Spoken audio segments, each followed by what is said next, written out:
Have you ever been in the middle of a conversation and felt something strangely difficult to explain?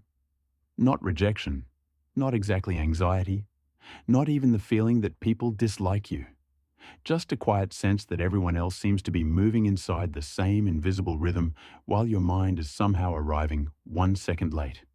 Someone says something, another person laughs instantly, a third person adds a quick comment, and before you have fully processed the tone, the meaning, and the energy of what was said, the moment has already moved on. And there you are, still present, still listening, still trying to connect, but feeling as if your mind is not locking into the same social tempo as everyone else around you. It is a subtle kind of disconnection, and that is what makes it so confusing, because from the outside, nothing dramatic is happening.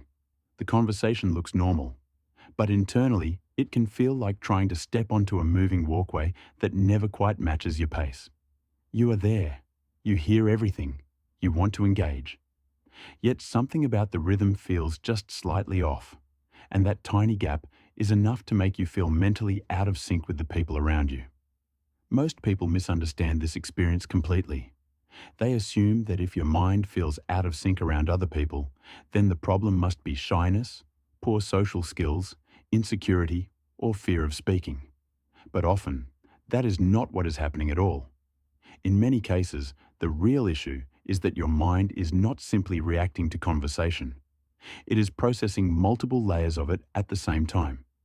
While other people are just following the surface flow, your attention may be noticing tone, emotional shifts, facial expressions, hidden tension, subtle changes in energy, and the difference between what someone is saying and what they actually seem to mean. The conversation is not entering your mind as one simple stream. It is arriving as several overlapping signals at once. And the more your brain tries to organize those signals, the less natural your timing can feel. This is why some people seem perfectly intelligent and emotionally aware, yet still feel strangely off in fast-moving social settings. It is not because their minds are empty in those moments. It is because their minds are too full. They are not absent from the interaction. They are overloaded by it, and overload often looks like delay. This becomes especially obvious in conversations that move quickly. In many social settings, there is an unspoken pressure to respond almost instantly.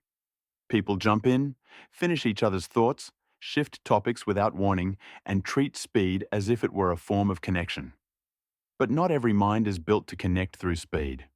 Some minds need a second longer to absorb the emotional context of what is happening. They want to understand before they answer. They want to feel the shape of the moment before stepping into it. And in quieter environments, this can actually become a strength. These people often give more thoughtful responses, notice deeper patterns, and make others feel more understood. But in louder or faster interactions, that same depth can create friction. By the time the mind has processed the meaning behind what was said, the group has already moved to the next beat. And this creates a painful pattern. You are not silent because you have nothing to say. You are silent because your mind is still catching the emotional and social details that other people pass over without even noticing. The conversation keeps moving, and you begin to feel like your inner timing does not match the room. What makes this even harder is that the person experiencing it usually blames themselves in the wrong way. They do not think, "My mind processes social rhythm differently." They think, "Why am I so awkward? Why do I always feel a little lost when other people seem so natural?" But awkwardness is not always the right word. Sometimes what feels like awkwardness is actually a mismatch between the pace of your inner processing and the pace of the social environment. And that mismatch can quietly follow a person for years. They start anticipating the moment when they will once again feel slightly behind. They begin monitoring their own reactions in real time.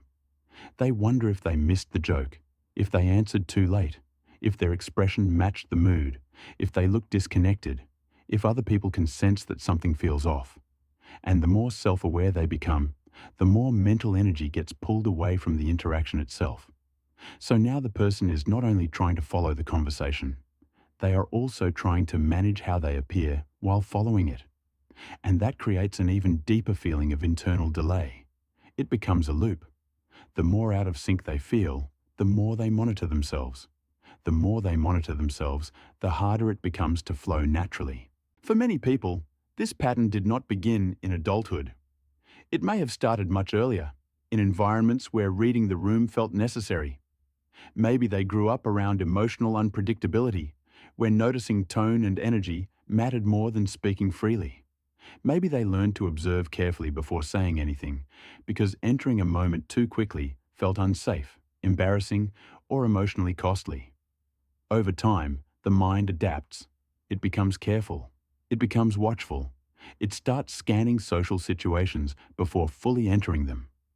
And while that kind of attention can create strong emotional intelligence, it can also make spontaneous connection feel harder. The person is not disconnected because they do not care. They are disconnected because their nervous system does not immediately trust the rhythm of the environment. It wants to study the moment before joining it. That is why these same people often feel completely different in one-on-one conversations or calm spaces. Remove the pressure of speed, and something changes. They become more natural, more insightful, more alive.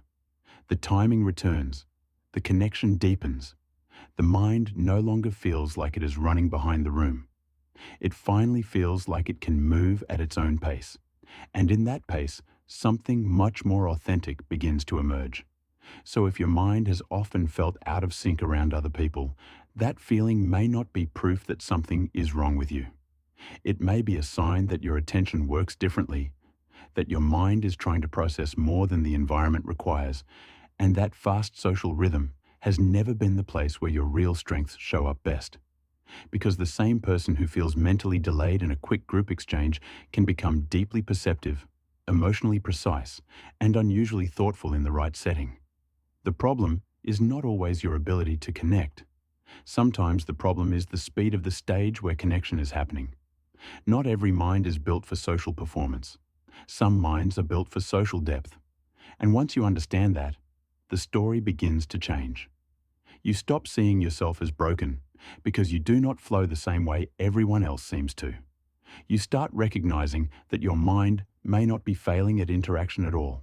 It may simply be searching for a rhythm where understanding matters more than speed, where presence matters more than quickness, and where connection does not demand that you become someone faster than who you really are.